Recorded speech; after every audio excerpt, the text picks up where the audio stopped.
So in this video, what we will try to do, we will try to combine all these Excel sheets together with minimum code, and we will also try to reduce or we will try to give a single line of code to give the file path as well. We will not hard code the file path.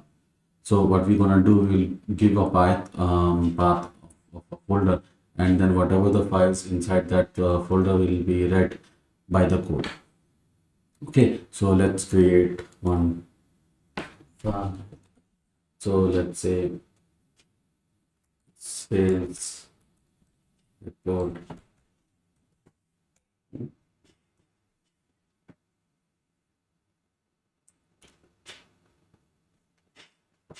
And then now what we will do, we will also use this path class, which is basically we will use a library.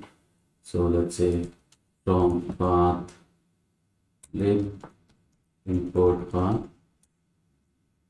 So so this is a library, and then this is a library, and then this is the class that we are calling, and then we will import the pandas SPD. Let's run this. Okay, now next is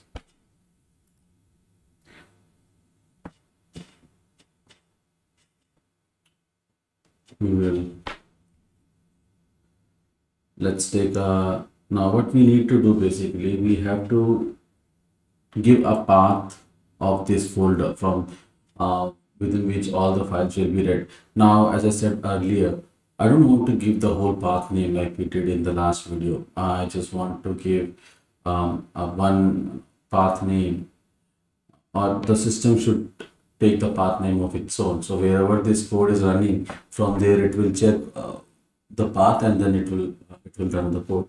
So let's say get the, so this is I'm just commenting, so it's a good practice to comment the code. So whatever the logic that you're implementing, so let's say get the directory of the folder, and then let's say this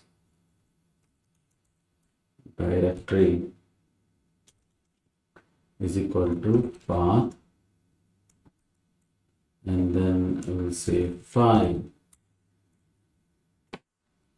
dot resolve dot parent. Now technically this should work, right? Because what it says that this path is a class that we are calling, and then this underscore double underscore file a double underscore is technically it returns the path of the code where it is running. So, and then resolve.parent, so the resolve will give you the exact path now. So I'll give you an example, but yeah.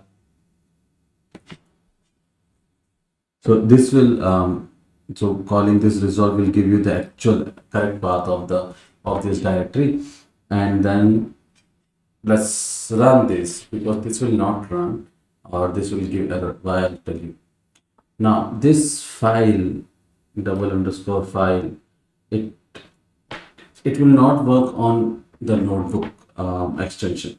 So basically what we need to do is let's comment this, and then let's run another, or let's create another path. So let's say this directory is equal to path,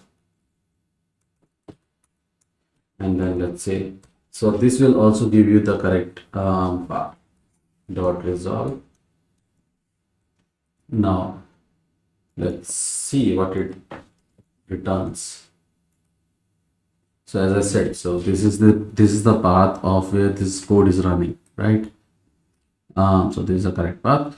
Now just let's keep it like that.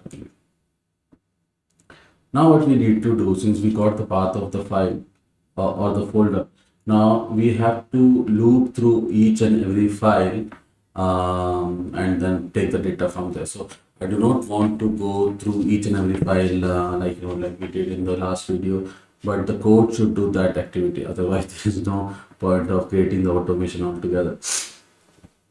So let's do that in the next step. Now let's say comment this, read the data from the folder or subfolders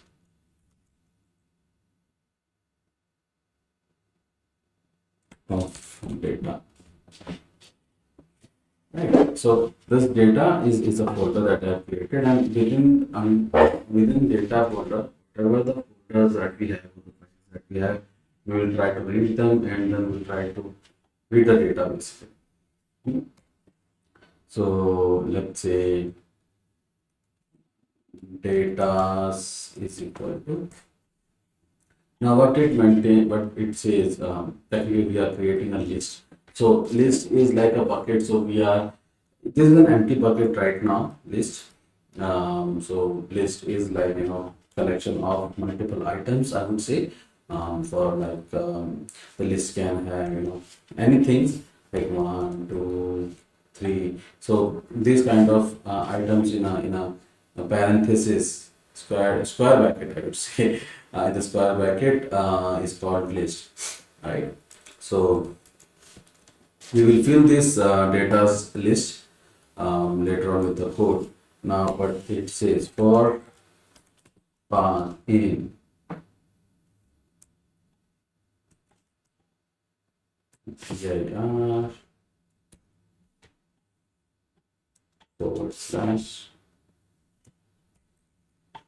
/ data. So this directory is this path like we created earlier. So till now we have this directory, then we have data, and inside this data, whatever we have, it will try to read all the files and subfiles, or folders, subfolders within subfolders, and the files within that subfolder. Dot rglob. Now, what this rglob, because this is really important to understand. Now, what is R is R stands for recursive. So technically, this R is a character which helps to go through each subfolders within a folder. And if you use only glob, it will only go and check for the folder files only, not the subfolder. So we have to write rglob to go through the subfolders as well. Now,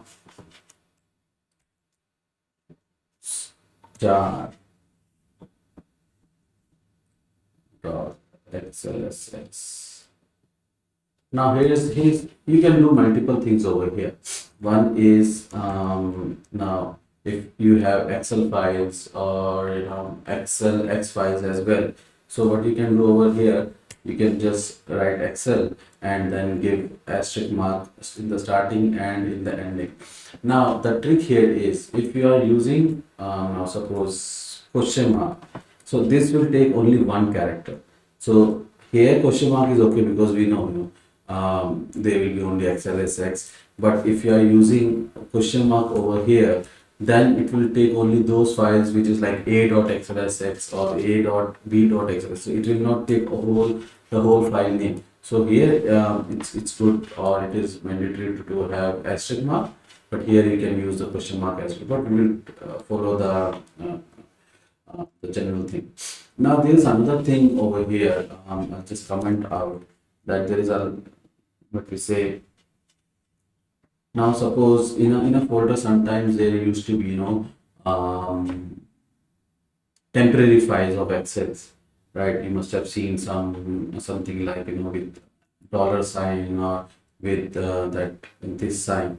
So for those, instead of writing this code, we can also write something like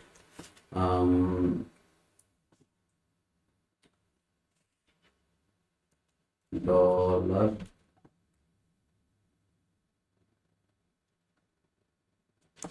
asterisk for XLS asterisk. So what this will do, basically this will exclude the temporary Excel files and will read only the main Excel files. Okay, we don't need to have these kind of files files, not including this one. So this will exclude those kind of temporary Excel files. Now let's print which all files we are trying to read, or this will give us the list of file names that we are reading. And then let's say path.name. So this will return us the file name as well, which file name is being rendered right now or read right now. And then let's say data is equal to pd dot read excel. So read excel function we have already used it earlier, so I don't need to go through that again.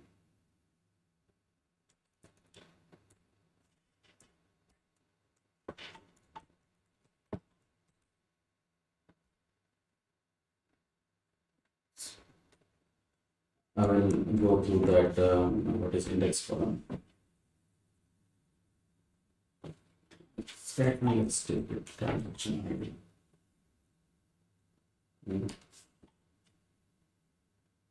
And then data dot print data.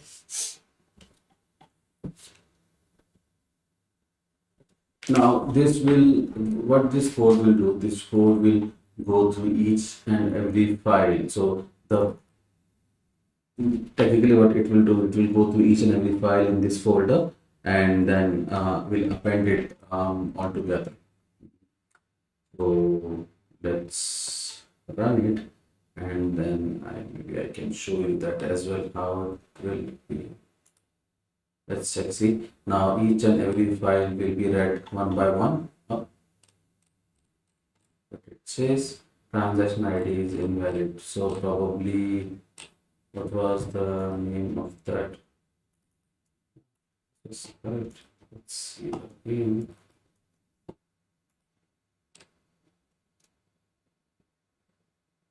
See, so it will go through each and every file one by one. So we don't need to go through each file manually. So this is done. Now what we have created, I will show you.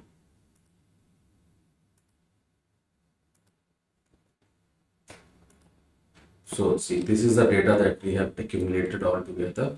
So we have January data, we have all the months data together. Now what we will do, sales data.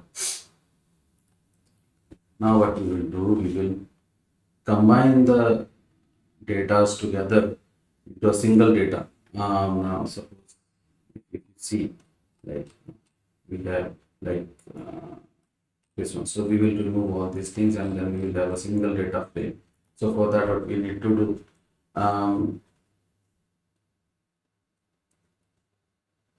tf is equal to pd.concat, and then we say data. So if you have seen over here, we have like serial number, transaction date, location. You see the transaction ID.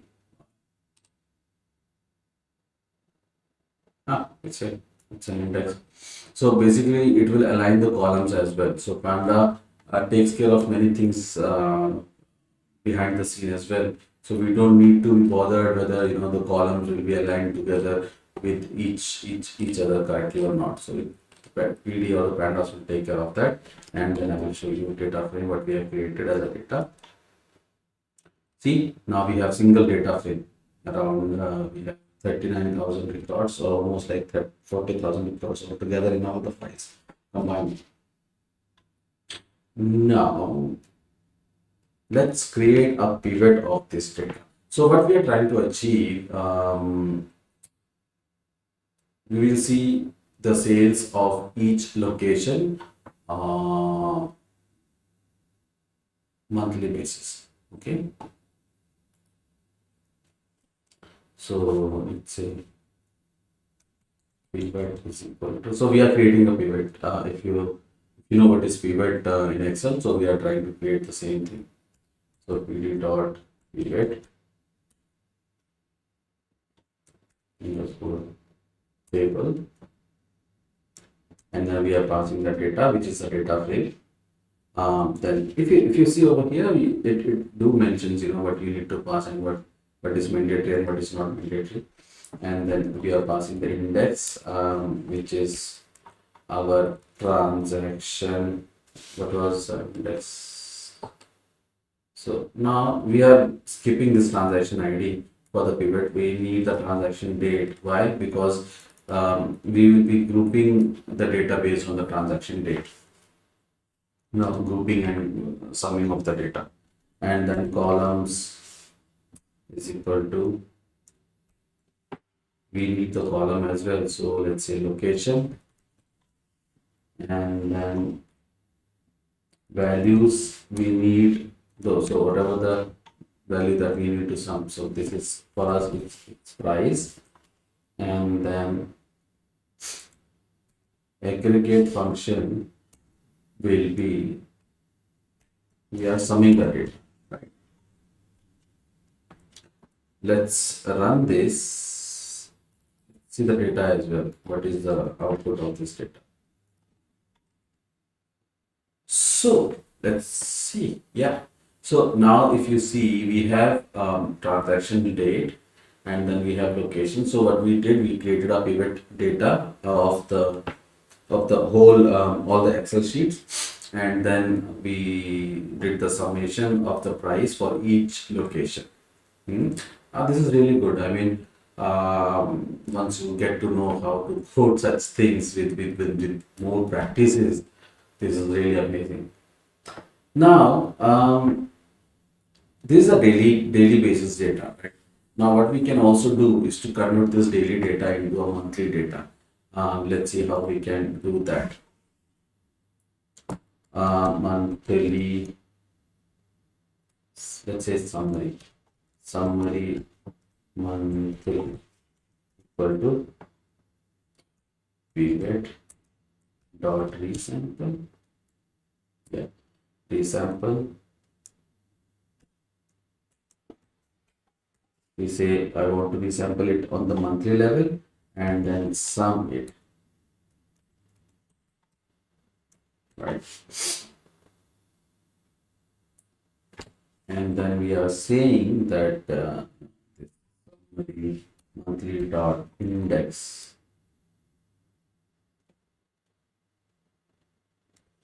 name equal to, so we're not doing much thing. We are just renaming this transaction date into so we are just renaming the column. So let's see what this monthly data gives us.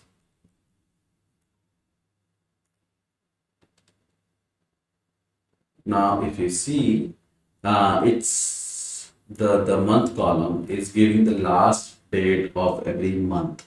And one more thing, that if you notice that earlier when it started to accumulate the data, it was accumulating like, you know, January, May, April, February, and March, and then by the end of the data output, it's showing that, you know, it's January, February, March, April, and May data. So it has basically sorted the data as well. Now what we can do for the last thing, we can export this data, right? So until unless you don't have the data in your Excel, how can you share it to your peers, or how can you share it to your manager that this is the data that I have accumulated?